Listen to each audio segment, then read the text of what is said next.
Thank you to Rory, Casey, and Madeline for organizing this fabulous conference. I'm not actually a librarian or an archivist.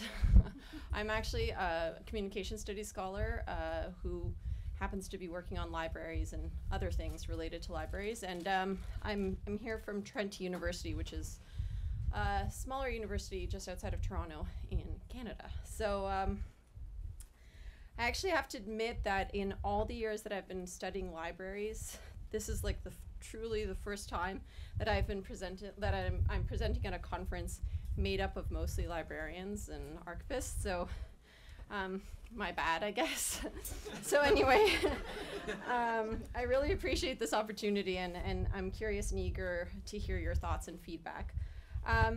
So I thought I would actually just give a little bit of a background to what this, what research this paper actually stems from and where I see it going. I'm a longtime researcher of libraries from a communication studies perspective. I've looked at libraries from all angles, historical, architectural, spatial, technological, educational. And throughout this research, I've discovered a lot of overlap between libraries and the natural environment, and mostly when it comes to their architectural form, actually. So in my more recent research, I've been looking to sort of extend my analysis of libraries to a related set of institutions and settings that consider other spaces of classification and conservation, a lot of what we've been seeing over the past couple of days, particularly those that serve to archive the natural environment. And so my aim has been to sort of take as objects of study institutions with different kinds of collections whose mandates and values, some at least, are consistent with those of libraries. And these institutions face similar pressures that libraries have faced and continue to face in remaining publicly relevant. And many have resorted to some of the same solutions, technological, architectural, and corporate, in order to challenge some of these pressures. So in my previous work, I explored sort of the emerging media ecologies that characterize contemporary libraries, and now I sort of hope to explore whether and how these same ecologies have migrated from knowledge institutions oriented to the archiving and circulation of culture and cultural memory to those oriented towards the archiving and circulation of nature and natural memory. So the question I'm asking is there in this sense a library ecology that pertains across public knowledge institutions that have not previously been conceived of as libraries? So as an example, institutions such as the Library of Water in Iceland, which houses 3 distinct but related collections of glacier water, an ice-related word repository, and a large collection of weather reports. The Svalbard Global Seed Vault in Norway, which we've been talking about, which preserves duplicate samples of a wide variety of plant seeds.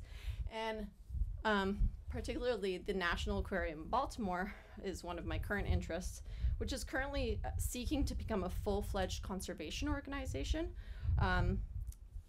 These are sort of 3 diverse examples of attempts to collect, preserve, and archive nature. And I suppose in the case of the Baltimore Aquarium, give access to this kind of archive. So in each of these cases, the concern to preserve, store, and provide access to fragile and vulnerable natural phenomena has prompted institutional, architectural, and media strategies that exceed the traditional models of natural history museums and public aquaria. So the aim here is to really explore and analyze those strategies and to ask whether in light of the kind of path-breaking reconfiguration of libraries as knowledge and cultural institutions in recent years, we can detect a library ecology extending across these otherwise distinct domains. So this is just some of the research that I'm doing at the moment, which I thought might be helpful to contextualize the more kind of formal paper I'm going to give about the Library of 2114 that I'll dive into now. So I wanted to start with a quote from John Durham Peters from his book, The Marvelous Clouds. History, variously organized documents of past time, is an apparently unique anthropological condition. Other animals carry their species history in their genes and have individual and even collective memories, we carry our deep history in DNA as well, but we also carry it in external storage media. Our nature interacts with our history. Externalization means both power and fragility. The leverage we have seen with ships, fire, and agriculture, sky media, and writing. The human investment in external storage media creates problems such as information overload and artificial intelligence. The bank of knowledge in a literate society always exceeds what any individual can know. The classical name for this condition is library. The more recent name is internet. So it's the end of his quote. So the 21st century library can be seen as an emerging medium that seeks to not only preserve and disseminate collective memory and culture, but also to provide access to spaces and networks of knowledge, culture, and interaction that combined renew the library's traditional role as a democratic institution. The library has become a central nervous system for new and emergent media technologies. With their architectural designs, programming, and educational practices, libraries tend to pull together increasingly decentralized networks and systems and create not only a place in which these media technologies find a home, a place where they can be contained, but a newly important semi-public space in which the encounter between citizens, public knowledge, and contested understandings of a common culture can be staged. So the contemporary library has been repurposed as a space that mediates human communication in a diversity of forms that depart significantly from the traditional practice of reading a book, let's say. The contemporary public library is not only a space of reading, research, or even of access to information, but also a site for engineering social encounters. So the transformation we have seen in the architectural design of libraries from, and this is a Canadian example, Halifax's newly inaugurated Central Library, the Chicago Public Library, to the spectacular, and I really love this library and I hope I can go visit it at some point, Liyuan Library, built just outside the tiny village of Jiaojiehe, China. These were all sort of built primarily to deal with space constraints, to either build facilities that could hold more books or to eliminate them altogether in order to put a whole bunch of other stuff in them, like computers and people, or in the case of the Liyuan Library, to put nothing in it at all but wood.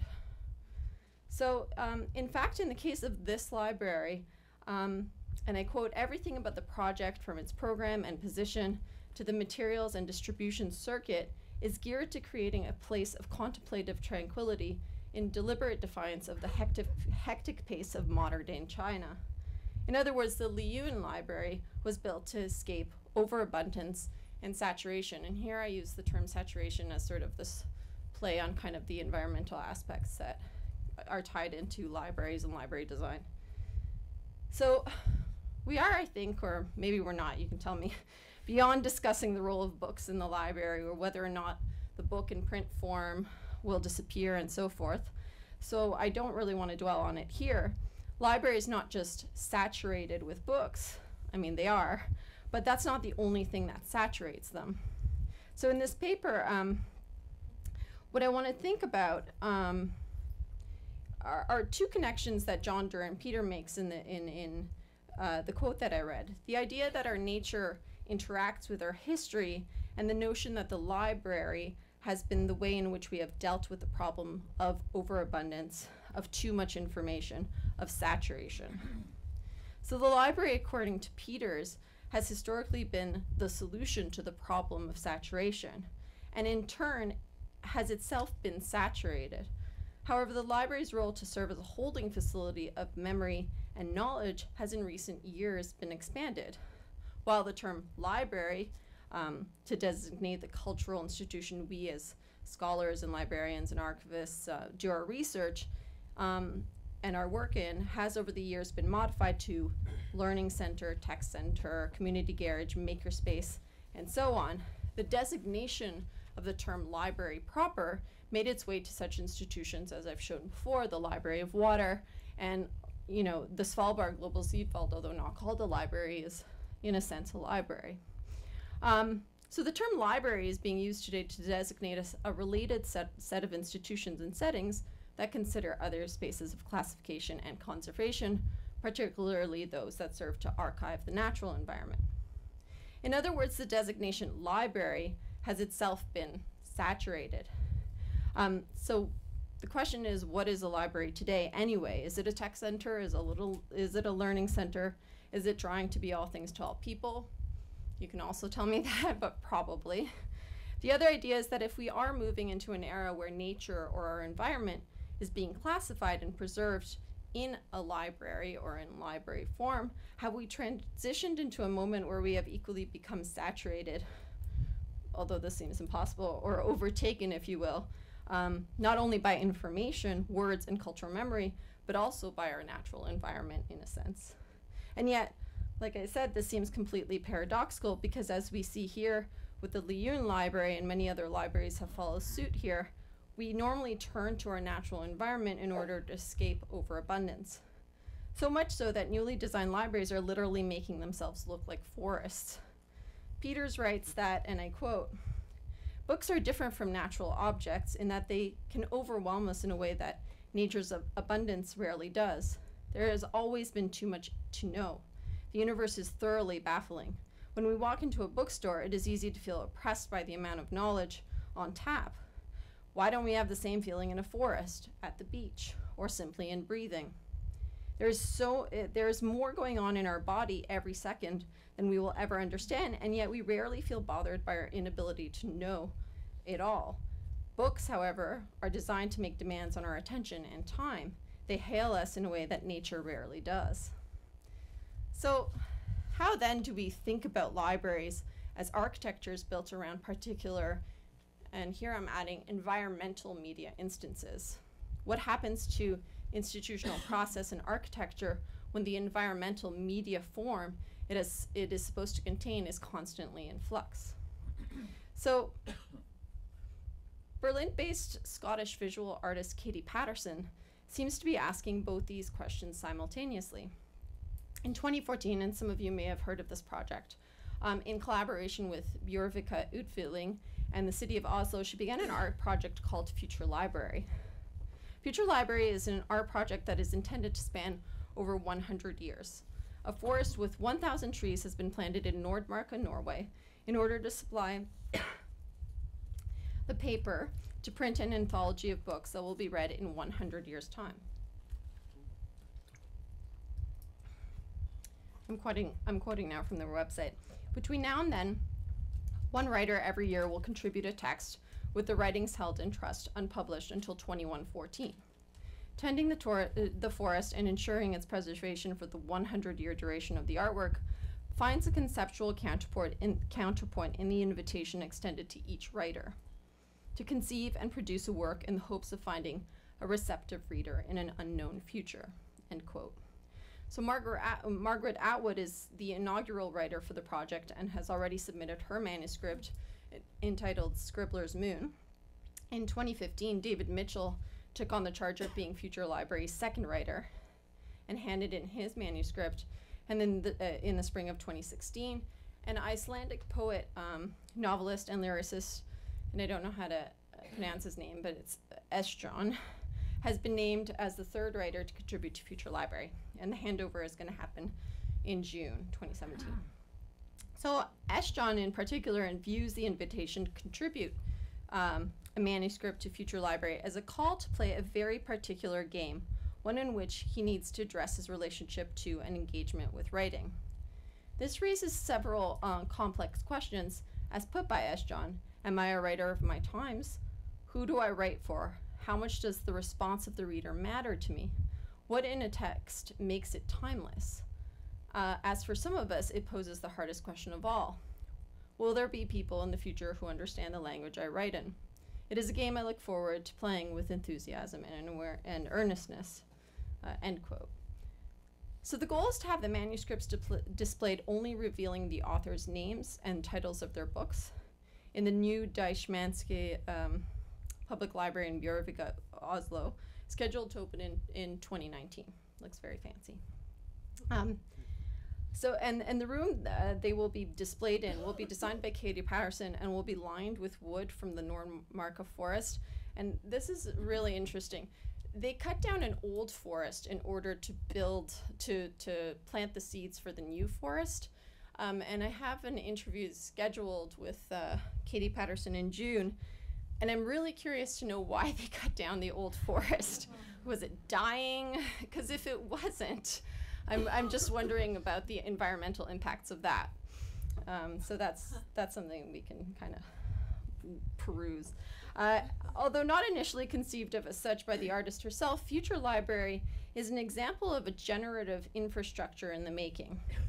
While it is a critical reflection and commentary on our old infrastructures of knowledge, will the book and paper format still exist in 100 years' time? If it does, will there be anyone around to read it, or will there be anyone who can read it? The project also poignantly highlights the relational qualities of infrastructures of knowledge. It emphasizes not only the kind of obvious, complicated transfer of knowledge and ideas within a span of 100 years' time, so one that has actually been carefully chosen by the work of human infrastructure, and I guess this is what archivists and librarians deal with, like what are we saving, what are we passing on? But it also underscores the complexities of having a fledgling forest growing within our contemporary infrastructural frameworks. In other words, the forest's existence is subject to whatever happens to our environment over the span of the next 100 years. Whatever political or economic decisions are made, whatever natural disasters it might be subject to, will have a bearing on whether and how our present ideas are circulated in the future. So in a film about Future Library, one of the project's participants says, and I quote, "That's what forestry is about, and that's what city planning is about. We are making decisions today that are extremely important for 2 generations to come, not for us only, but the next generations."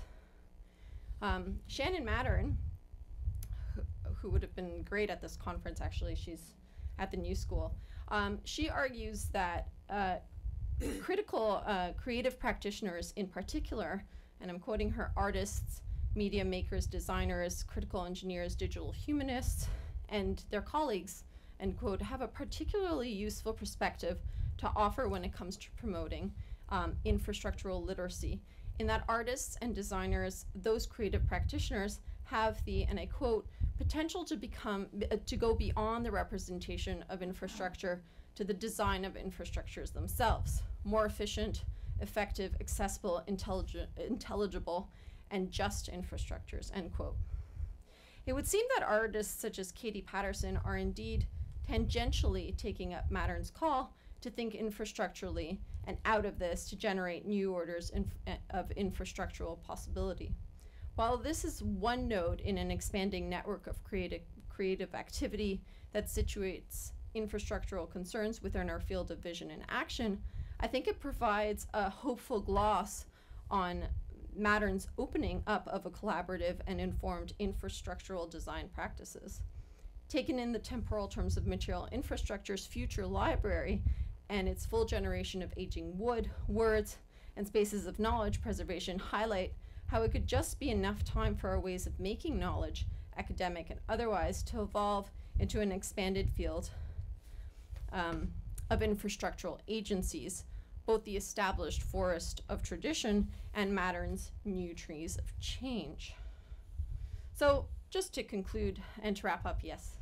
Not only does Katie Patterson's art/library project illuminate, once again, the interconnectedness of nature and history, the seemingly sort of new trend of merging nature, the forest, and wood within the institution of the library, but it also underscores a temptation we have to possibly manage overabundance, our saturated world. In other words, Future Library as a generative infrastructure in the making, as a work of human infrastructure, could also be seen or understood as a way of guiding or controlling what gets transferred, but not only what, but how much of it. So perhaps Future Library is a library that, who knows, won't suffer from overabundance and won't cause anxiety over how much we don't know.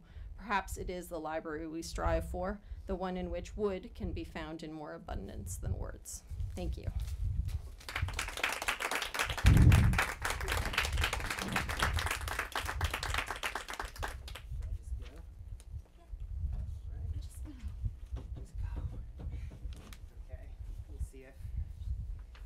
This loading here all worked correctly.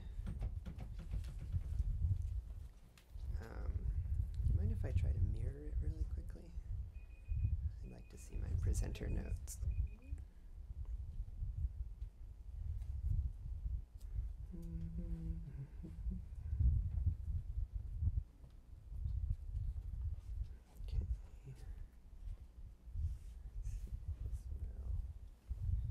Okay, there we go. Gonna grab my water. Well, this is fitting because I would be happy to just put Chen and matter in quotes on the screen for the entirety of my presentation and have that be what I have to say to you all today. My name is Charlie Macquarie. I come to you from California, from the Bay Area. I also work at some institutions, but they're not important. And the presentation which I'm going to give today is really going to be a creative meditation. So I hope you'll excuse that a little bit. I hope you feel like your time is not wasted. And if you do, come out to a Library of Approximate Location installation sometime and I'll pay it back to you. So what I'm going to do actually is creative. I'm going to speculate a little bit. I'm going to tell, I'm going to retell, I'm going to think about libraries, landscapes, the future, and the past. And I'm going to do this through the lens of the Library of Approximate Location, which is a project that I maintain, installing small site-specific libraries at various weird locations throughout the American West. Locations where human and natural histories kind of collide, where our endeavors are visible on the landscape, and where I hope we can be a little more aware of the raw materials, the supply chains, and the ideologies which are at the foundations of our lives and the foundations of our institutions as well, I think. And I sort of think of these as places where the layers of the Anthropocene, to get to this contentious geological epoch, might begin to peel back a little bit. And we can examine the actual stratigraphy. So this is going to be a report back from those installations and an effort to do some creative speculating about different ways we might frame knowing, frame using resources, and frame talking to each other about them. And I think it's important that this speculation happen in the context of library, in the conceptual space of library, because this is a space where the terms of exchange are already different than the terms of exchange that we're used to in the rest of our economic lives. A restructuring of these terms, I think, is clearly necessary. I think that's part of what we're talking about here. And I've always been struck by the fact that it seems like the library is an ideal place from which to jump off. And so in addition to that conceptual space, this library is an effort to claim some actual physical space in the landscape for non-commodified exchange, to practice the commons as both an aesthetic, or an aesthetic, creative, and political act. And this practice is deliberately messy, it's deliberately chaotic, it's only loosely linked, and sometimes it's just kind of mundane and boring, frankly. But it's going to make connections that are pointedly weak, but that are there nonetheless. And I hope that it kind of posits that through these connections, other affordances and ways of thinking are possible. Can we speculate irresponsibly, but also from a place of emotional care and resource stewardship? Can we move between worlds at sites of opening in the landscape? And can we also have fun and see some interesting stuff along the way? And I think that too often we're sort of discouraged from pondering these questions by falling into thought traps, like that quote that I really love, that it's easier to imagine the end of the world than it is to imagine the end of capitalism. So let's get into that a little bit and see if it is. So initially, the library has gone on a tour of notable holes of the western United States, from Mona Lake, California to Trona, California, by way of Tonopah, Nevada. We viewed mining pits and meteor craters, as well as the country's only operating lithium mine, the only domestic hope we have for all of our newfangled lithium battery technologies. We sought out all types of sites of opening between the surface and what is beneath. We thought about moving through these openings and arriving at unknown places, and we waded through foam, feeling along the bottom in search of giant pink salt crystals. My mother used to go this way too, actually. Along with the rest of her brothers, she would drive along Highway 6 every summer on their way to boarding school in Colorado. She was a quiet person, and so she would read in the back while her two brothers would fight across her lap. And one time out near Tonopah, the fighting became so bad that my grandfather reached back into the back seat and blindly swung, of course hitting my mother in the face. And this was cause for further punishment of the two boys. So he slowly pulled the car over to the side of the road, and right as they hit the gravel at the edge, my uncle, who knew what was coming, took off running across the desert as fast as he could. And of course, my grandfather went after him, and they ran for so long that no one knows if he ever caught him. So you should always stop for water in Tonopah, because you never know how far you'll have to run. Later, when this same uncle was older, my grandmother became sick with worry that he would be drafted and forced to fight in a war. This worry was so potent that one time in the desert on the way back to school, she awoke in the tent to find her worry next to her. It was a really hard, rough object shaped sort of like a brick. She didn't want anyone else to know about it, though, so she secreted it off into the desert and buried it in the sand next to a mallow flower, where it remains to this day. They launch missiles over it now. Can the library help tie together these family histories in the landscape? Can the stories of my childhood and the resources of my current life be more explicitly linked? Can the effort to facilitate these odd connections and new ways of thinking lead to new organizational systems? If the organizational schema for a family's history in the Western United States is a network of roads, what does that mean when it's time to build the bypass? To what extent will we labor to save space for the mallow flower? The library was also installed at the edge of the Carson Sink at Bravo 20 U.S. Navy bombing range, part of Naval Air Station Fallon, Nevada. They drop bombs there now. The fence is rebuilt, Navy jets fly low and loud, and it's hard to know where we fit into such landscapes of violence, beyond the fact that our taxes fund it. So at this installation, we walked for miles to the edge of the fence, brought some books, and shouted our passages into the void. Not too long ago, Joe Sanchez and Doc Bargan went for a camping trip in the Carson Sink. They left early, before the sun was in the sky, and they walked through the dark across the difficult way. There were no trees, it was only mud and rocks and craters of an immeasurable size, so big that you could build your house in one if you wanted to. They walked all morning trying to get closer to the Wolfe's Head, but it always seemed just a few more miles away. They walked past the sheriff. They walked past the men in helicopters holding signs that said, "Danger, go back." They walked until all the water was gone. They walked until the plane stopped flying and until it was quiet enough for some people to start listening. Now that people could listen, they stopped, and they camped for as long as was necessary. They watched the stars go by, and they watched the sun rise and set. They slept. Could a library hold the materials to reconcile our obsessions with technologies born out of violence? Could the library offer technologies born out of different necessities? As the layers of the dry lake bed peel away and the paint flakes off the rusty target vehicles, what kinds of new life could we find in other institutions like the library? The library also found a temporary home at the bottom of a hole, which was shaped roughly, which had the same shape as the state of California, roughly, and which was about 5 feet deep. The project was found to have no significant impact, not even on anyone's romantic life or on the carbon footprint of anyone's Spotify playlist. This hole was temporary. We filled it up with people reading books, and eventually it will fill up with bones or books or dead hard drives, and there will be no impact. There will be no hole at all. Sisters Ben and Tara had always loved to surf the web.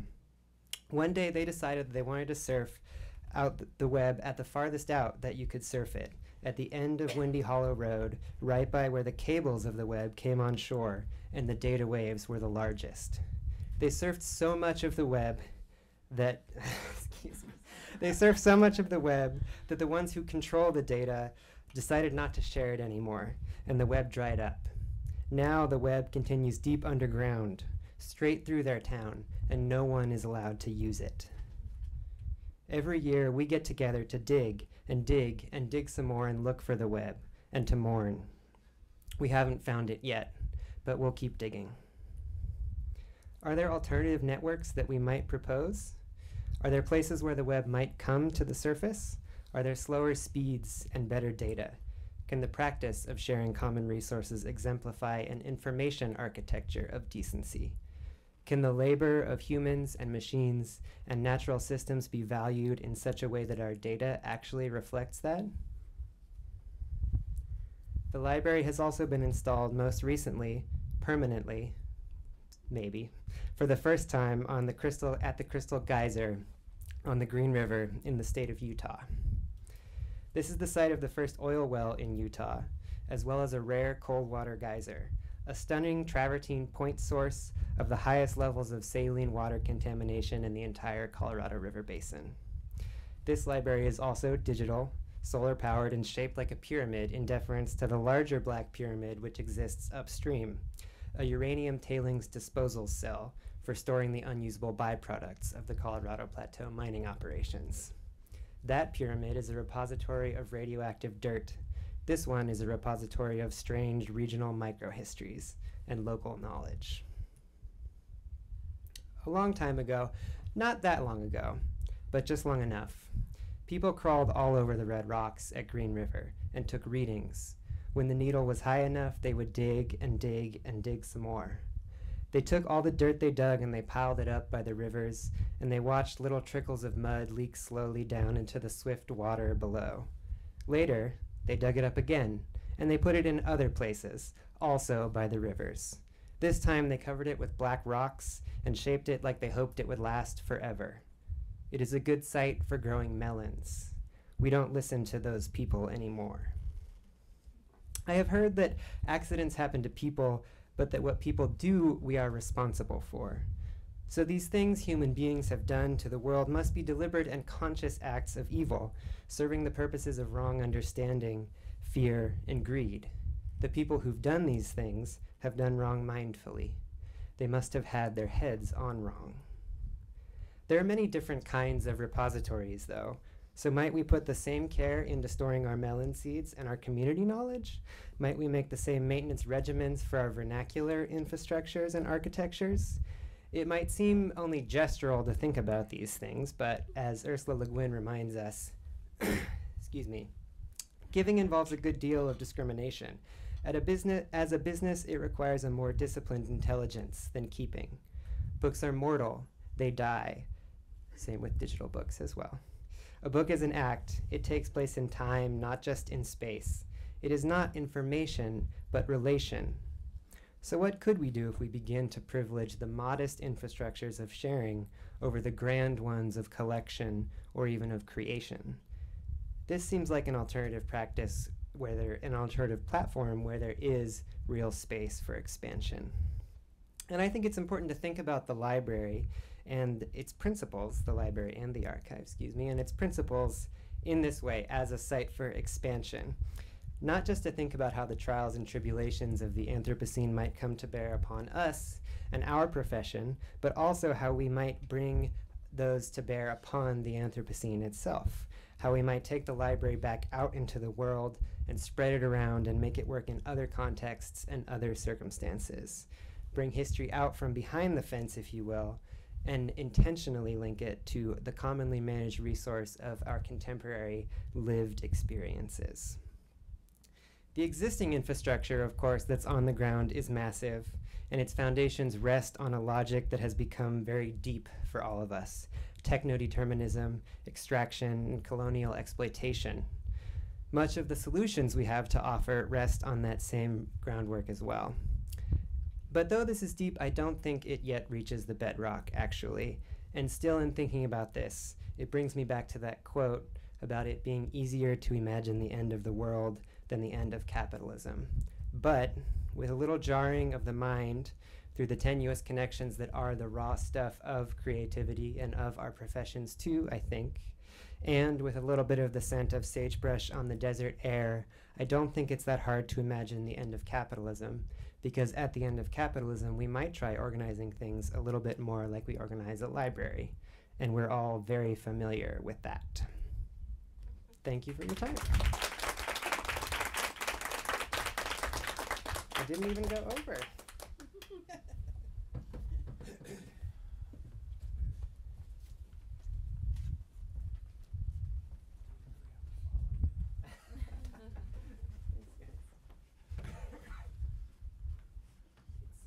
think it'll be fine because it is weird, but Oh, okay.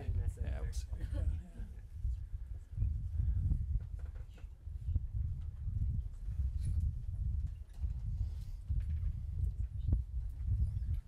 Hi, everyone. Our talk is about, I guess, less approximate locations of archives. So I'm going to try to talk the least amount today, but our project is one that has a few collaborators.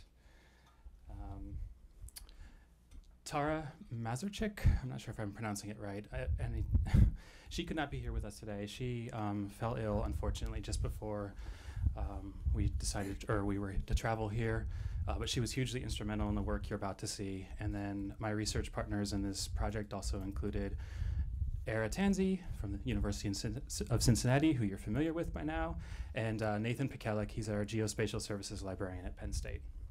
And most importantly, none of this work would have really been possible that you're about to see without Nathan and Tara.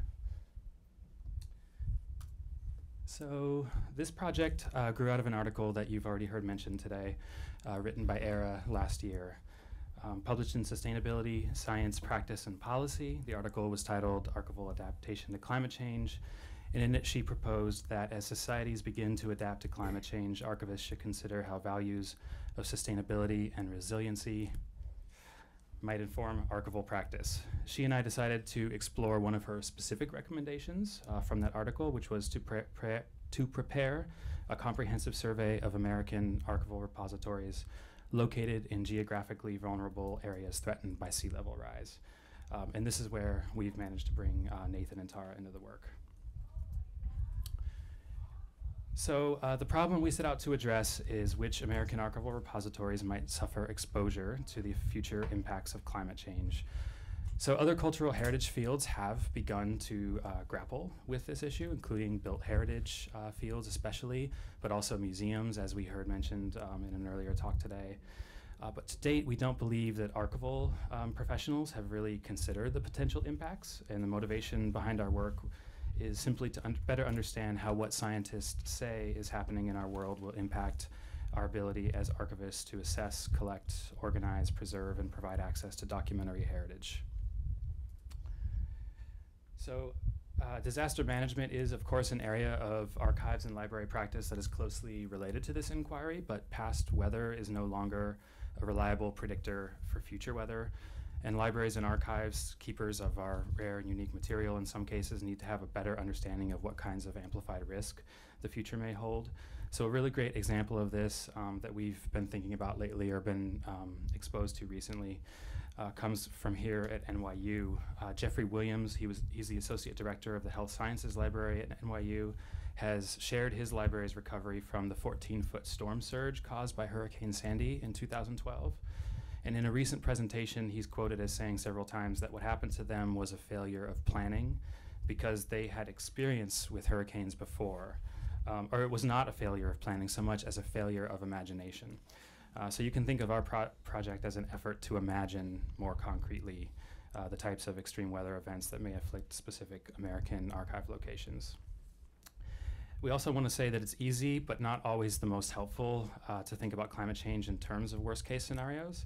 But it's important to consider that disaster is not really, necessarily the key threat that we want to raise here today. It's also a sustainability issue for our operations. So an obvious example that I'm sure you'll all be familiar with is the cost of keeping archival storage at a constant temperature and relative humidity for 24 hours a day, 7 days a week, in perpetuity, supposedly. If outside temperatures rise, the energy needed to maintain this climate will also increase, and so too will our costs. And it's not just the shelves, as has been pointed out in other talks, of paper-based material, but every digital resource we preserve is stored on a server somewhere, and that server must also be kept at constant temperatures, which is why you can find examples of data centers opening. We saw the slide earlier, Google opening in Finland. Facebook has their own data centers in the Arctic Circle now as well. So if collectively we can better understand the possible scenarios in the future related to climate change, then we can actually begin to plan and adapt and be prepared and not be caught by surprise. And I'll turn it over to Nathan.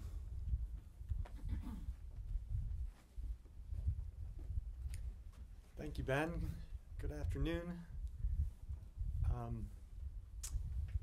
Did anybody see that the National Weather Service issued a statement last night for coastal flooding for New York City?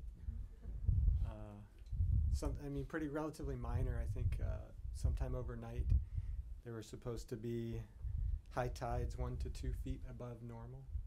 That seemed like as nice of an introduction to our talk as not to Ben gave a great introduction, but that was also. So our methods were to identify the most likely climate-related disturbances, 2 archives under present day and potential future climate. We did this from surveying the literature as well as our own knowledge and experiences, and mostly Ben and Eira's knowledge of the archive and library field. To map those archive and library locations across the continental U.S. And this is just a 2-dimensional kind of location. It was a flat representation of these facilities. We don't know anything about, on what floor or where in the facility valuable materials are kept. So that's one qualifier you should know. And then go out to the world of geospatial data and find the best data that we could find to represent these potential disturbances to archive locations. So in general, the disturbances that we considered were those related to changes in climate, both temperature and precipitation, and then flooding disturbances, kind of more catastrophic disturbances related to surface water flow in floodplains, as well as sea level rise and storm surge. This is our study area. We considered just over 1,200 archive locations, again, limited to the continental U.S. It'd be great to expand this at some point in the future, but this was the initial attempt. These locations come from the OCLC database. They're self-reported postal addresses in that database that we geocoded to get coordinate locations in geographic space. Very quickly, no data skepticism is healthy. No data are perfect, including the data sets that we've used. And there's a lot more behind what I'm showing. There's a lot more behind this work than what I'm able to show you here today. So I always appreciate when a data producer also reports something about that data set's accuracy or confidence or limitations. And we've tried to we've weeded all that out and really tried to take a conservative approach of identifying risk of exposure to library and archive locations. A few quick definitions for future climate models. There are many global climate models, or sometimes called general circulation models. We've considered 16 here and spit back an average. We've also looked at range and other measures, but average is kind of a easy way to simplify it to a single graphic. And then we've also considered different future scenarios of atmospheric carbon concentrations. So these are just kind of different ways of representing what might happen in the future. And again, we've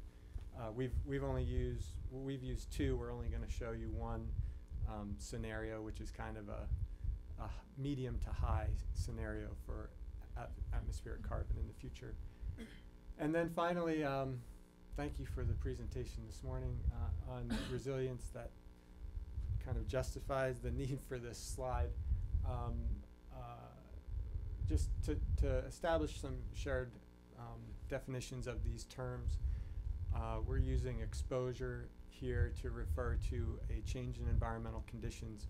We're using the ecological resilience definition of resilience, which largely refers to the ability to absorb that change without an undesirable effect. And then vulnerability is kind of the combination of those 2. That's really what we're after in this study, but it gets at kind of social and economic ability to cope with change, and that's not what we've done, but ultimately that's where a study like this would like to go. And the potential vulnerabilities are related to kind of unsustainable increases in operating costs and/or catastrophic flooding. To get straight to the results, changes in mean annual temperature is really about the costs associated with heating and cooling. So rather than just kind of report a mean annual temperature, we looked at maximum summer temperatures, which increase across much of the study area, but have the potential to be offset by corresponding increases in winter minimum temperatures. So you might end up spending less on heating in the winter and more on cooling in the summer. So we subtracted one from the other, and the places in green are places where the increases in winter minimum temperatures exceed the increases in summer maximum temperatures. So for these places, they might actually be saving money, or that's at least a possibility on heating and cooling costs in the future. The places in red are areas where the summer maximum temperatures increased much more than the corresponding increases in winter minimum temperatures. And so it is these locations, especially in the southwest and to a lesser extent in the southeast, where operating costs related to heating and cooling might increase the most. You can do the same thing for precipitation. I'm not showing a map of those results here, but summarized, some archive locations are projected to experience a decrease in annual precipitation. Others, almost 300 sites, an increase of up to 6 inches of additional precipitation per year by the end of the century. And this is good contextual information to keep in mind when thinking about planning for long-term sustainability of operating archive and library locations. To move on to the flooding, we found 30 sites that are currently constructed in a 500-year floodplain.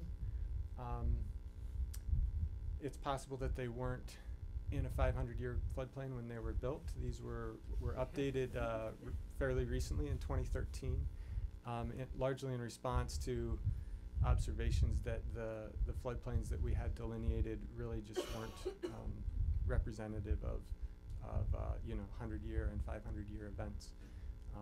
For example, the areas of the Delaware River experienced a 500-year flood event 3 times in a 6-year period in the mid-2000s. So the term 500-year floodplain is it's a name of something. it's not a precise thing. For sea level rise, we found 18 locations that are likely to be inundated by a 6-foot sea level rise. That's a fairly dramatic sea level rise. That's not we don't think will take place anytime in the near future. It's a kind of a beyond 2100 type scenario, although we're observing sea levels rising more quickly than we expected. Few locations are would be inundated in 1 and 3 foot sea level rise scenarios. Storm surge is largely an Atlantic coast phenomenon, and they're reported in relative to the different categories, the strength of the storm from 1 to 5. Category 5 storms don't typically happen in the northern part of our study area, so these data are from NOAA. They didn't quantify, they didn't run their storm surge models north of North Carolina, so that's why you see a small dip in the number of archive locations that would be impacted by a Category 5 storm. You can see many more locations are potentially impacted by storm surge, and this is present day. And then, of course, none of these disturbances will happen in isolation. They will, we will experience their effects in additive ways that we don't necessarily understand. One that we can develop better is the combination of sea level rise and storm surge. They will happen in a much more additive way than some of the other disturbances. And when you kind of stack the most dramatic scenarios, a Category 5 storm on top of a 6-foot sea level rise scenario, these are the kind of catastrophic images that you're probably used to seeing by now. But I want to emphasize that these are really detailed data for the whole Gulf and Atlantic coasts, and we have the ability to overlay library and archive locations, but also all kinds of other locations on top of these layers, and get an idea of what could happen in the future. So if you're not scared yet, this is the scary graphic. And I also just wanted to say quickly that what we call a strong storm now is also likely to change, primarily as a result of changing sea surface temperatures. And you'll note that the strength of storms are projected to increase the most expected to increase a lot in the Atlantic basin under climate change. So, to shift gears for a second, we thought it would be interesting to develop the case study that Ben mentioned of the NYU Health Sciences Library under Hurricane Sandy as kind of a test of our data to see what it would have said had we shared our data with managers of that facility prior to Hurricane Sandy. And Hurricane Sandy was a Category 3 storm when it kind of ripped through eastern Cuba in the fall of 2012. Thankfully, its strength dissipated substantially before it made landfall in the U.S. It hit Atlantic City, New Jersey,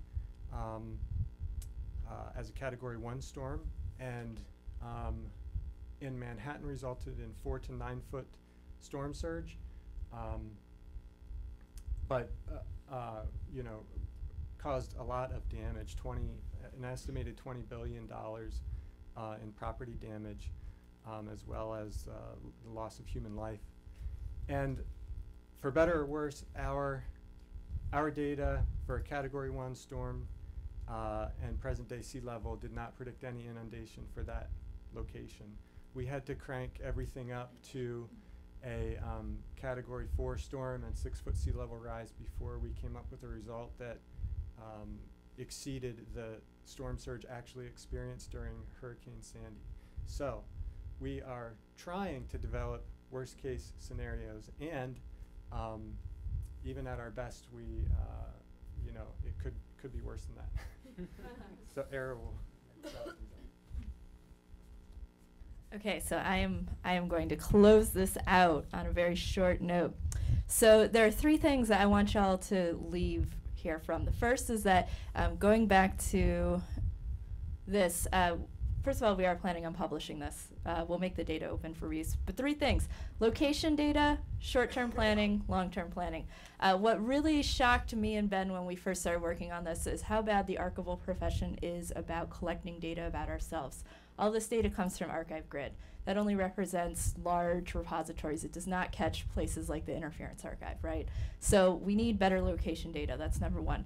Number 2 is that a lot of the things that archives can start doing can be done on a local institutional level. You can start looking at things like the COSTEP model, which was developed to bring archivists and state emergency managers to the same tables, have the same conversations. But ultimately, this is the note I want to end on. This is something that's going to provoke some very long-term adaptation questions in our profession. We need to start asking a lot of questions. Not only our colleagues that work in allied professions like the museum world, the museum folks are way ahead of us in terms of figuring some of this stuff out. We also need to talk about what our colleagues in other parts of the world are doing.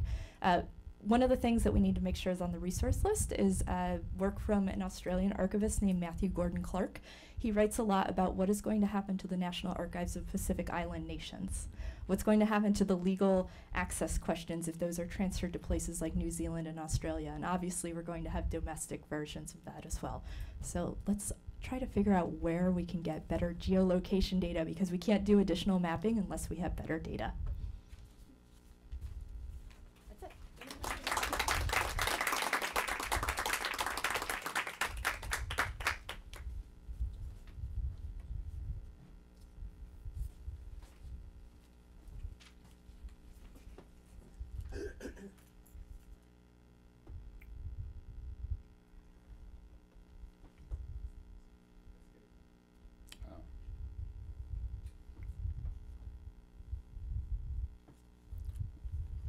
My presentation trumpet. If I pull it up. Oh, it's over here, sorry.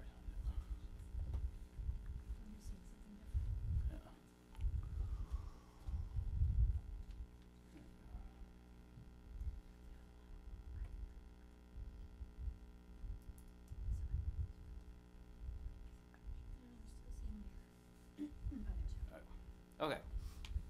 I thought before I get started, I'm Mark Wolfe, and I'm the curator of digital collections at University at Albany. I understand it might be called the City of Corruption. They're wanting to build a museum there devoted to the City of Corruption. But anyways, University at Albany. I thought I would talk a little bit about how I got interested in this project, because most of this research is a few years old. When I was hired at the University at Albany, we're a place for librarians where, in order to get tenure, we have a tenure system. We're expected to do research and publish it. So it's a publish or perish situation. And when I first started, my idea was to do something that was sort of more archive-y, library-y oriented, which is good and important. But at the time, that was not where my head was, at work. I mean, still not there, but I was really interested in sustainability. So, but, wanting to get tenure, I thought that's completely out of bounds to do research in that matter. So, long story short, not that year, but I think the following year in 2009, I went to the Society of American Archivists in Austin and went to a session, something sustainability, something, along that theme, green archives or whatever. The first I've ever seen at, in archives, maybe it was sooner in libraries, but really, really transformative session. It made me feel good. I'm like, I could do this, I could actually do research, and make sustainability somehow relevant to the archives and library field. So while I was there, I had the great fortune of meeting Ben Goldman, and we were all both stoked, and like, this is amazing, great session. And we just started talking, and we really never stopped, over email. We just kept talking about a lot of the stuff that was kind of out in the weeds about sustainability, but I'd say, more than half of it was about the archives profession and, some of the things they just talked about. And so I kind of floundered for a while, and like, I've got all these ideas, and how does it relate to the archival profession? And the one I came up with is what you're going to hear about today. So in this presentation, I'll talk about the proliferation of information and how green building efforts to store and manage our historical records may undermine the sustainability of repositories and the physical environment. Archival institutions may respond to climate change as they do when facing tight budgets, doing more with less. Whether adopting efficient archival practices or building repositories with green technologies, sustainability efforts can be undermined by the effect known as Jevons paradox. The paradox occurs when Improvements in efficiency to a system or a practice results in an increase instead of a decrease in a resource. The paradox can also be seen in the advent of the PC and its failed promise of the paperless office. In addition, decades of inexpensive printing and the explosion of digital information portends an uncertain future for the sustainability of archival repositories. So here's some things to think about during the presentation. What does a Victorian economist and the archival profession have to do with each other? I'm going to convince that. Hopefully by then you'll be convinced they have something to do with each other. What are the problems with efficient archival practices? Could doing more with less be bad for the climate? How is efficiency an engine for conservation, but also an engine for consumption as well? What are the potential problems with green buildings? And can we limit our growth in collections and still attract patrons and funding?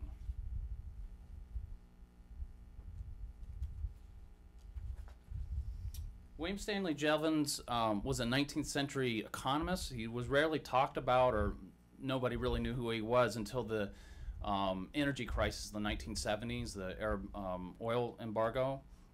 While studying the economics of coal extraction and industrial consumption rates of coal in England, he made a startling observation.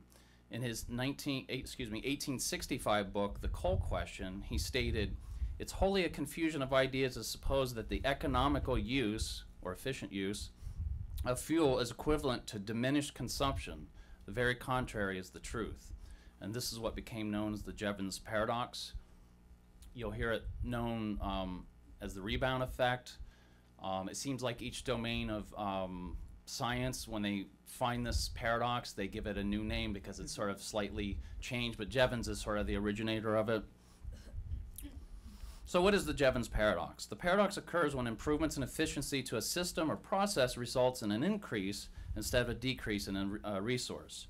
Jevons was seeing firsthand how the refinements made to the steam engine by James Watts made hard-to-get coal easier to mine.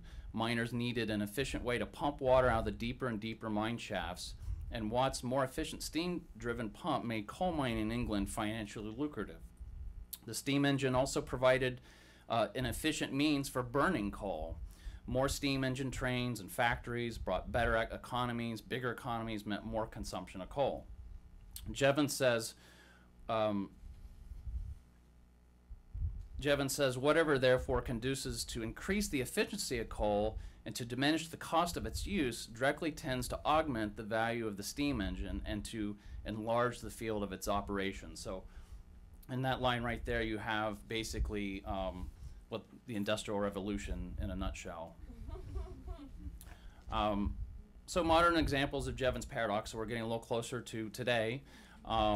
They surround us pretty much everywhere. During the 1970s and 1980s, this is when it really came to the fore. Conservation analysts made Jevons' work popular because they realized his work on coal could be applied to all kinds of efficiency and enhancements and the problems they could potentially bring. In combination of trying to save energy, analysts looked at what happens when new automobile lanes are added.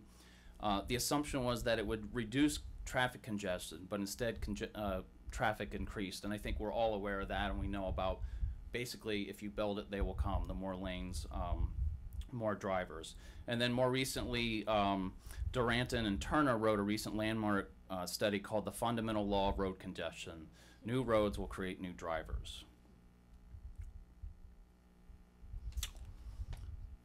So Jevons paradox and fuel efficiency. During the 1970s oil embargo, new measures were enacted to save energy, like smaller automobile engines, allowing right turn on red at traffic signals, and reduced speed limits. Initially, it did help, but once the energy crisis was over, miles driven increased like never before. Recently, the advent of the hybrid vehicle design has led to an increase in more miles driven. Drivers, rather than giving Mother Nature a rest, found new ways to spend their gasoline dollars. So here's an idea I stole from Joseph Tainter. He's really influenced my work on sustainability. I don't use him too much in this talk, but this is something I've heard him talk about. So this was my line, what would Jevons drive? This is the idea, We have a Toyota Prius, obviously, on the left, and a Hummer SUV on the right. While the Prius would seem like the more sustainable option, the reality is that the Hummer has its own check on miles built into it. Its poor miles per gallon has, in effect, its own type of carbon tax built into it. The history of fuel consumption has been one of increasingly efficient fuel, each one yielding to more energy per unit than the one before it. For example, coal is more sustainable option to wood. It burns cleaner and creates less pollution per unit. This is something I've never talked about before, and this kind of blew my mind when I started thinking about when we talk about something that's more efficient. And I think Roy talked about this yesterday, about the change from using wood or coal from water power, and I'd really like to look at that and see if there's something similar there. My research on, so we're actually going to get to the archives part. My research on sustainability in archives has been largely focused on the failure of the paperless office. We have historical evidence about how records producers behave, and in turn, how the archival profession has evolved to meet society's needs. In 1975, George E. Paik promoted the Office of the Future. He was a Xerox PARC computer engineer who was working to realize the vision of Vannevar Bush's Memics machine. Through better computer applications, word processing, and intuitive user interfaces, experts thought the paperless office was just around the corner.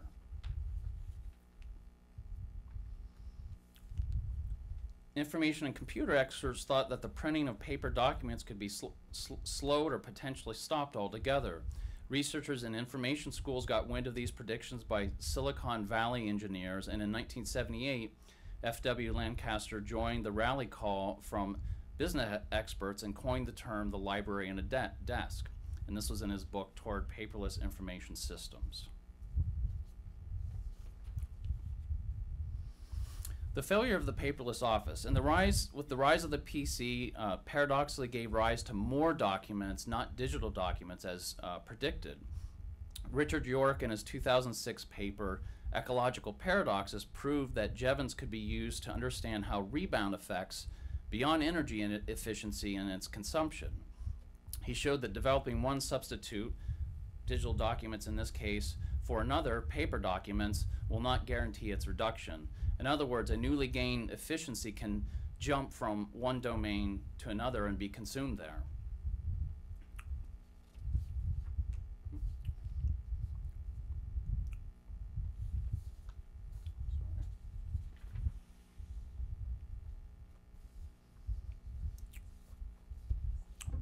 Slides here. This is a good one, though. I just made this one up. Experts were, so let me just back up a second here. I think I skipped Gordon there. Okay, so with Moore's Law, and I apologize, I'm a little confused by the two screens here. So we talked about the library and the desk.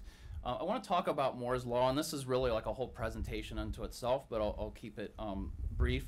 Engineer in Silicon Valley made one of the most important observations not only for computers, but for modern innovation. In 1965, Intel co-founder Gordon Moore observed that the number of electronic components which could be crammed into an integrated circuit was doubling roughly about every year, maybe 18 months. This exponential increase became known as what is Moore's Law, and has everyone more or less heard of Moore's Law at some point or another? It's not really a law, it's an observation, just like Jevons paradox. It's not something like you can put in a laboratory, make it happen. It's really just sort of an observation. But Moore's Law is what's enabled the PC revolution, and to a certain degree, almost every modern technology improvement, from solar panels to nanomedicine.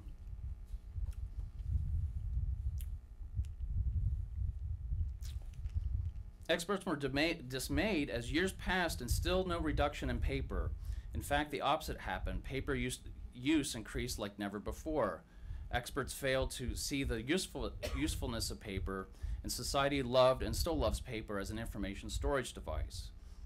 Xerox predicted the demise of paper, but at the same time they were building efficient printers and copiers, and perhaps Xerox and other photocopier companies were hedging their bets.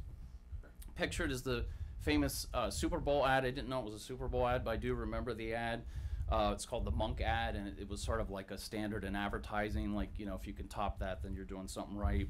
But basically depicted the tiring work of being a copyist in a medieval, monastery, and So this guy's been given a bunch of work on the right, and he takes his new manuscripts he has to copy, and while he's going down the hall, it's a modern office space, and he sees the brand new Xerox photocopier, goes in and gets all of his work done and brings it back to his boss, and everyone's happy.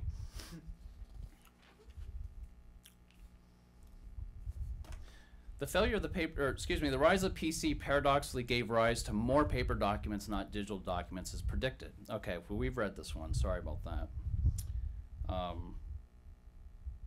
Okay, so here we go. Here you can see a couple who've saved so much money in new energy improvements. This could be insulation, solar panels, whatever. They were able to take that energy, that savings, and spend it on something different. So they've got a babysitter rented for a week. I don't know where they are. They could be in the Caribbean somewhere. But it shows sort of, again, how that paradox can come into effect, and we don't even realize it. Gerald Ham was a practicing archivist who was the first to bring attention to the mountain of paper records assaulting American repositories. With the 1970s as a backdrop of Ham's writings, it's no surprise that the limits were on his mind. Well, perhaps not knowing about Moore's law, he could clearly see its effects, and led Ham to coin the phrase the age of abundance. Using a Malthusian tone, he wrote, "One of the paradoxes of this information revolution is that while it gives us abundant information, it also creates an environment hazardous for its preservation. Taking custody of records became an increasingly costly affair, and the archival techniques of the time were not scaling to meet the problem." Gerald Ham sounded the alarm about the onslaught of records and the shortcomings of archival practices. The onslaught was most evident in the large unprocessed backlogs, which was building over a period of decades. Most archival description and arrangement was still often at item level, and by the 2000s, it was 51% of repositories were still not putting finding aids online. So here we have MPLP for archivists. Most of us know about this. For librarians, you might not, but I'll just do a quick little description. The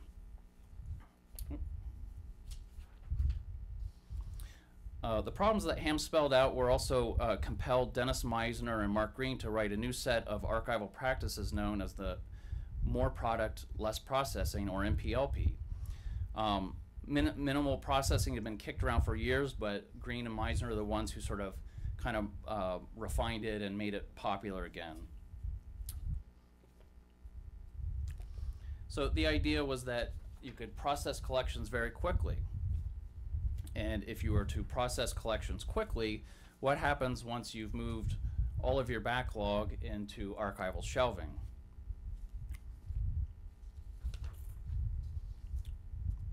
So adopt MPLP and the archival backlog is fixed, right? Well, I think of MPLP, and this is a compliment towards Green and Meisner, as one of the first sustainability practices created by archivists. It was a conscious effort to bring efficiency to the processing room, and also the harsh acceptance of the profession's limited staffing and funding. But once the backlog problem is solved, what does the archivist do with all that newfound efficiency or money? The processing room has more space, so new acquisitions have a place to be shelved. Directors will not want their resource allocators to think that they don't need space. With MPLP, it means fewer archivists can process more collections, both paper and digital. More digital collections require more data storage, and it goes without saying their carbon footprint will increase. This is pretty obvious. Modern archives require a lot of energy, a lot of embodied energy as well. I'm not going to go over that. Efficient or green archives, this is something I've talked about. This is all really good stuff, but again, as what I've talked about with Jevons paradox, what do we do with all these savings? You know, we drive a hybrid car to the library. Does that somehow free us up to spend that sort of new green credits on something else, or do we put those green credits like in our pocket and don't spend them? Can we accept a no growth policy? Do we have some kind of rainy day fund? Do we invest in people and not things? That's been a theme in this conference. Can we think of some kind of innovative, non-consumptive oriented programming? So this is just at a glance here because I'm running a little bit over time, but again, the unintended consequences of green buildings. Greener repository space means that somehow you could potentially sidestep carbon taxes and therefore actually build even more spaces.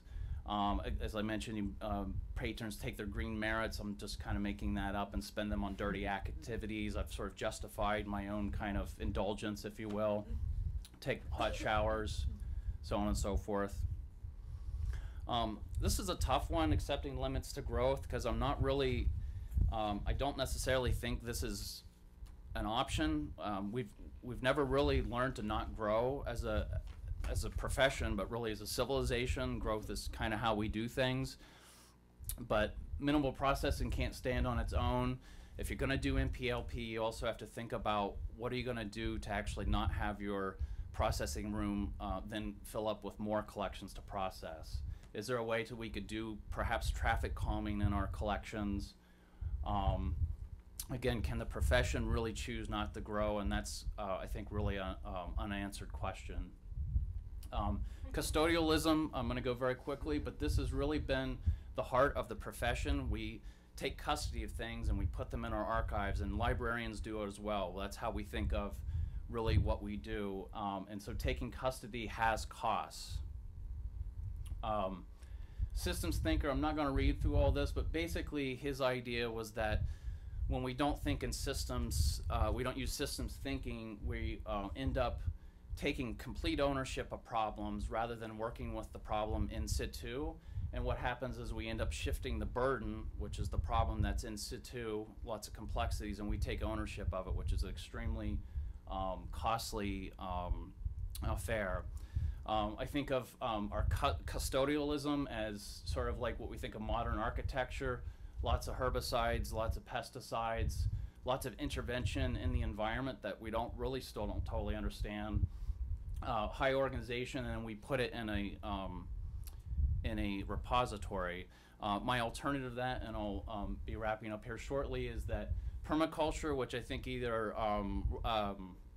Roy or Rick mentioned, is sort of like a do-nothing farming. I'm not saying that we do nothing as archivists, but the idea of these two modern practitioners, Mollison and Fukuoka, we just lost Bill Mollison this year, but they're trying to modernize what's been an ancient practice of basically creating the forests as farming forests. So the idea is that there's really nothing as a weed in the forest. It's a human construct of what weeds are and what aren't weeds. And basically trying to create environments that are self-sustaining. I think I'm out of time. Yes. So I'll wrap up with there. These are two guys I really like. I had a couple more slides, but thank you very much.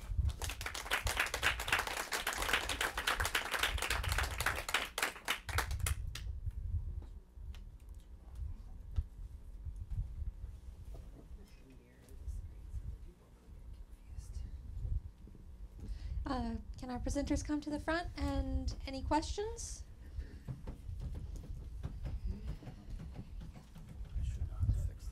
Well, I'm really okay. It's not. I should have taken it off before I did it, but.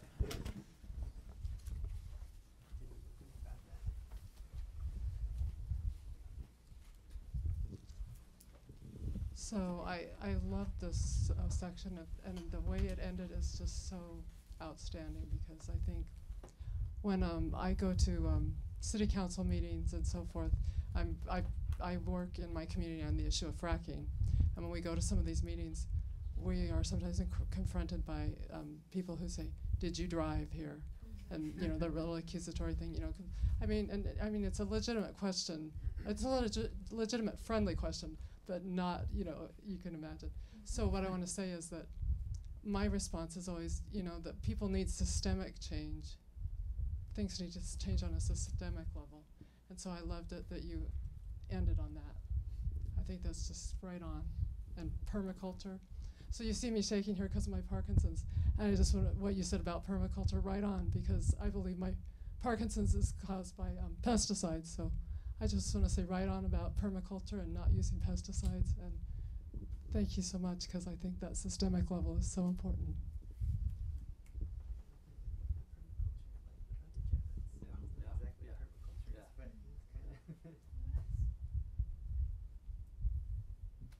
Any comments from the panelists? Thanks for listening, guys. All right, thanks. Wait, there's one more question. Oh. The last minute question. On the climate models that were used for your talk about the geolocation of data and the such, were you using the historical climatology network from NOAA as your input data for the climate data on the National Climatic Data Center? So you're asking about what was used as the current baseline Yeah. data? We use data from WorldClim, Yeah. and people, I mean, there have been lots of different approaches to this, but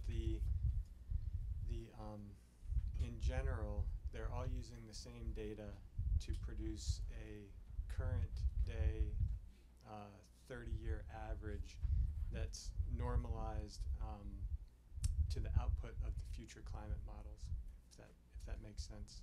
They all do basically the same thing. Yeah, I think using that the same data. the baseline for that is the historical climatology network for the United States and the global HCN. But it's they're trying to improve the resolution by getting more reporting stations for that, because in some cases, depending on your location, there's an awful lot of space in between one location where the data is collected. Yeah.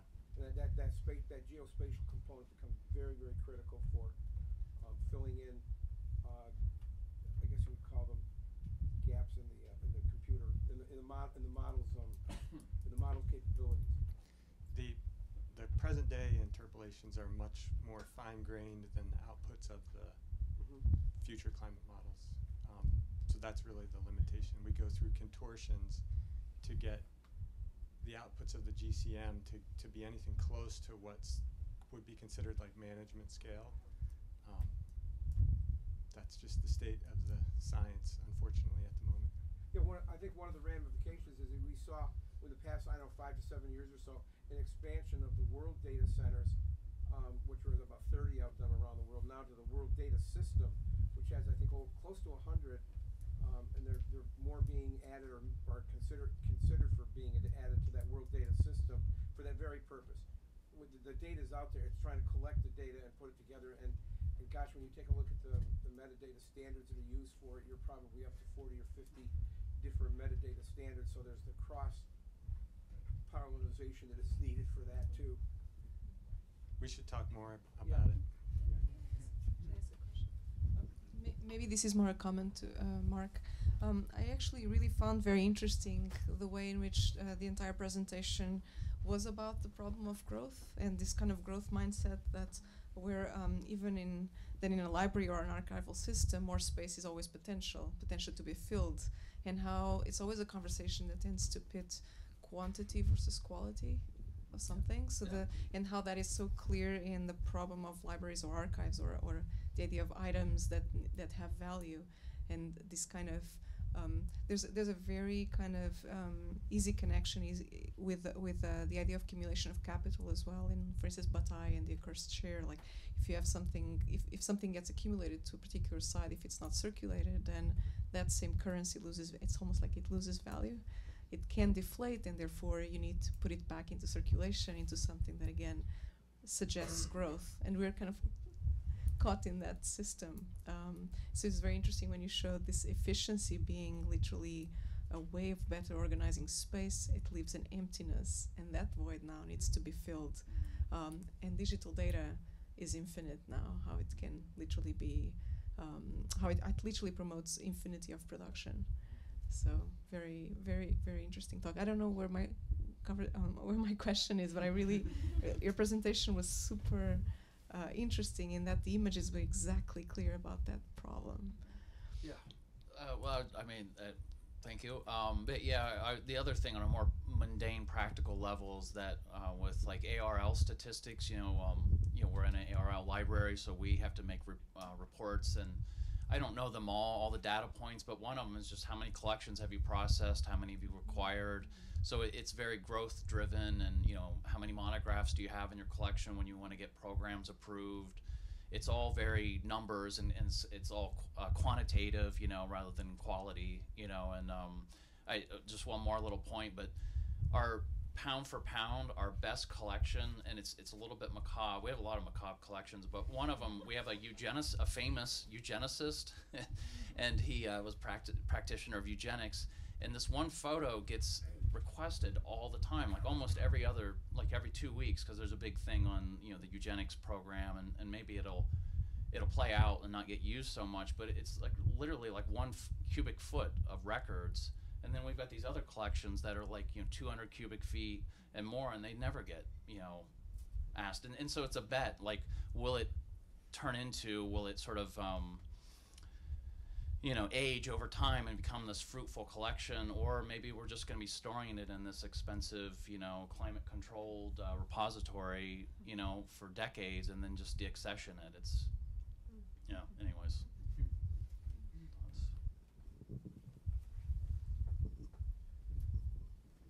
I really like that idea about, like, you're bringing out the idea of like this vacuum or something that needs to be filled, because then we are also talking about the library that is like the curation of open space and not filling it with stuff. Like, does that even seem like does that seem like something that could withstand, like, when is somebody going to decide they need to use that building for something else?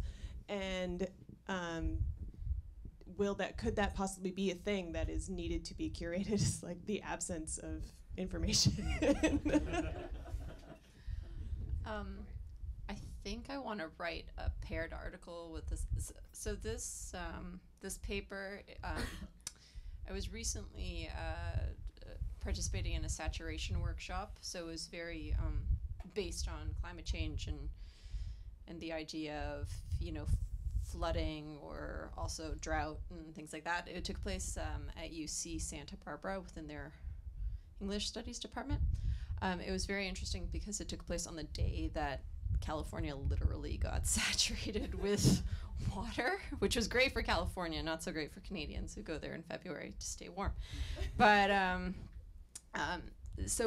actually the workshop is it might be interesting to some of you, but it's gonna be part of an edited collection that's gonna be published with Duke University Press, hopefully, I guess, in the next year or so. But what I wanted to get at is that it would be really interesting, and this is something I've been interested in, is to do an article based on offsite storage, because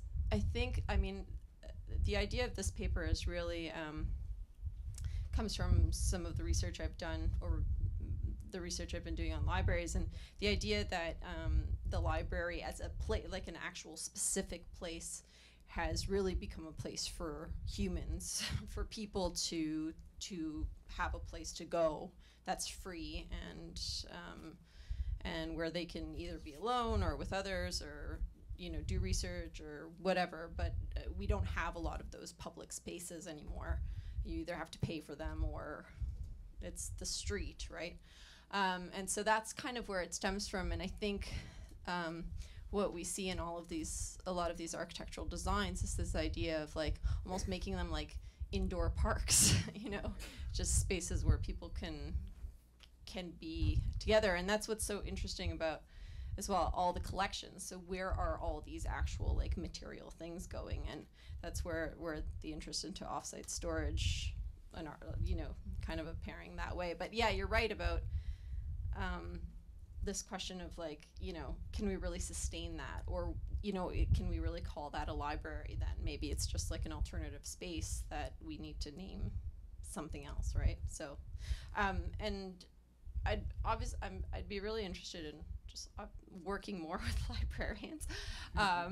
As an academic who doesn't actually have a permanent job, I also need to be resilient. So I'll be actually at the University of Alberta for the fall, but I'll be at Dartmouth College in the winter. So I know that there's some of you from around there. So it'd be really interesting to kind of, do something together. We're only 2 hours away. Yeah, exactly. I'll be in your neck of the woods. So, anyways. Yeah.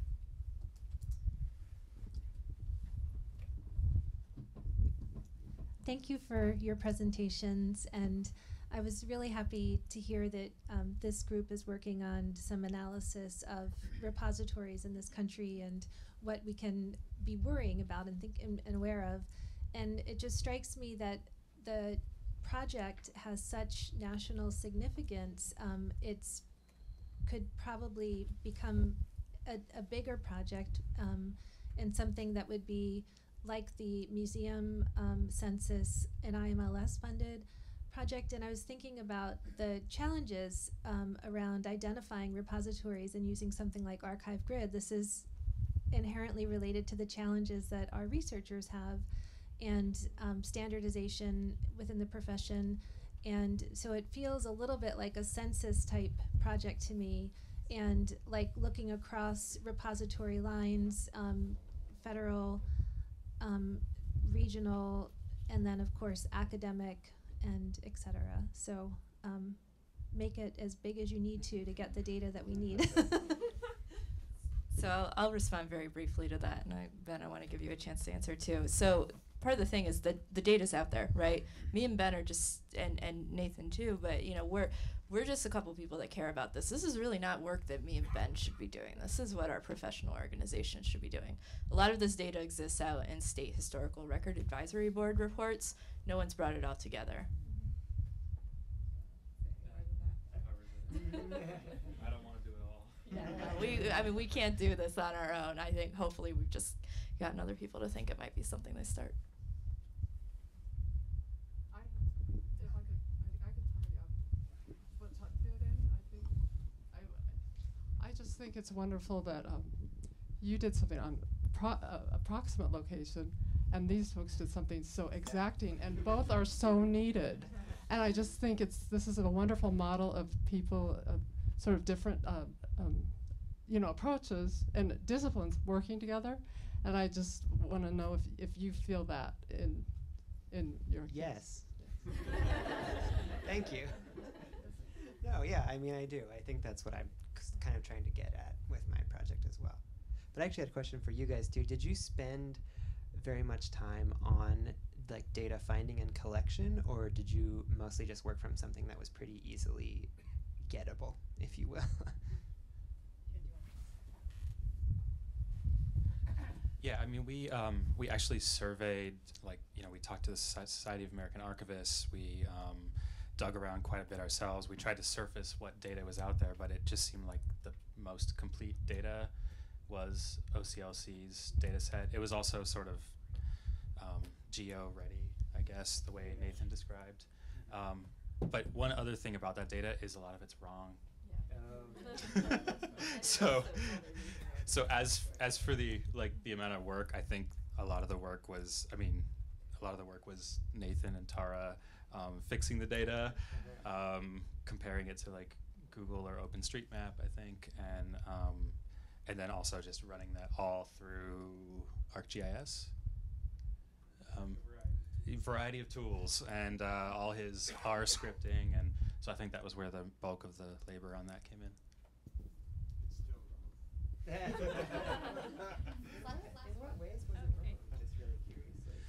And yes. again, maybe this is more of a comment. I had spoken with a person at OCLC Research about the idea of academic libraries and shared print and mapping the locations where all of the big storage facilities and those kind of things are. And that was Constance Malpas, and she was interested in that idea. So maybe she's somebody we could get interested in this. Okay, thank you all. And our lightning talks can come on down.